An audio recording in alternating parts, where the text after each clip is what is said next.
ખીજડી પ્લોટમાં આવેલા બીએપીએસ સ્વામિનારાયણ મંદિરના 23મા પાટોત્સવ નિમિત્તે વિવિધ કાર્યક્રમનું આયોજન કરવામાં આવતા ધારાસભ્ય અને અગ્રણીઓ પણ દર્શન અને આરતીમાં ઉપસ્થિત રહ્યા હતા.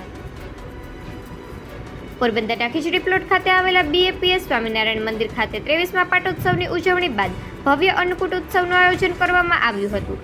ઠાકોરજીને નવું ધાન અર્પણ કરવું અને પછી એ ધાન આરોગવું તેવું મહત્વ રહેલું છે. ત્યારે આ અન્નકૂટ ઉત્સવમાં હરિભક્તો પોતાના ઘરેથી બનાવીને વિવિધ વાનગીઓ લાવ્યા હતા. તેમજ કેટલીક વાનગી મંદિરમાં બનાવવામાં આવી હતી. 1000 જેટલી નાની મોટી વાનગીઓ, જેમાં મિષ્ટાન, ફરસાણ, બેકરીની આઇટમ, અનેક પ્રકારના જ્યુસ, ફ્રૂટ, શાકભાજીઓ સહિતની વાનગીઓ ધરવામાં આવી હતી. ઉપરાંત મમરા, ફ્રાઈમ્સના અને ચોકલેટના તોરણ સહિતની ચીજો બનાવી દર્શનમાં મૂકવામાં આવી હતી. ઉપરાંત કૃષ્ણ સુદામાની આકર્ષક રંગોળી પણ બનાવાઈ હતી.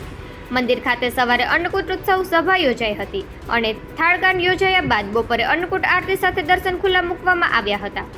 સાંજે યોજાયેલા સત્સંગ સભામાં બીએપીએસ સ્વામિનારાયણ મંદિરના વિવેકનિષ્ઠ સ્વામીએ હરિભક્તોને માર્ગદર્શન આપ્યું હતું.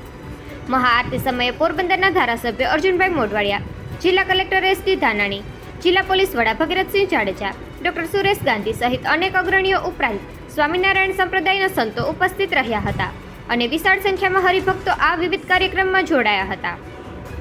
ઉલ્લેખનીય છે કે નવી સિઝનના નવા અનાજની નવી વાનગીઓ ધરાવીને ભગવાન સમક્ષ અન્નકૂટ ધરવામાં આવે છે, જે એક રીતે ઈશ્વર પ્રત્યેનું માનવીનું કૃતજ્ઞતા દર્શન પણ છે અને આખું વર્ષ ભગવાનની પ્રસાદીરૂપ પવિત્ર અન્ન જમવાથી ભાવનાની અભિવ્યક્તિ પણ છે.